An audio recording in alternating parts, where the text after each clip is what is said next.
مجاہد قرآن کہتا ہے تاجدار کائنات کی حدیث کہتی ہے کہ افضل وہ ہوگا جو جتنا بڑا مجاہد ہوگا، جس نے اللہ اور اللہ کے رسول کے دین کی خاطر جتنا بڑا قتال کیا ہے، جتنی جہاد کیا، لڑائی کی، جنگ کی، وہ افضل ہے۔ اب آتے ہیں تاجدار کائنات کی امت کی طرف، اب پتہ کرتے ہیں کون ہے سب سے بڑا مجاہد۔ غزوہ بدر پڑھ کے دیکھ لیں، غزوہ بدر میں کون تھا؟ علی۔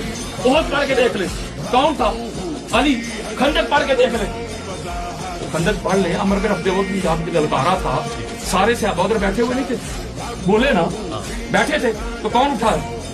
مین آف دی بدر بھی علی، اور مین آف دی احد بھی علی، خندق بھی علی، مین آف دی خیبر بھی علی۔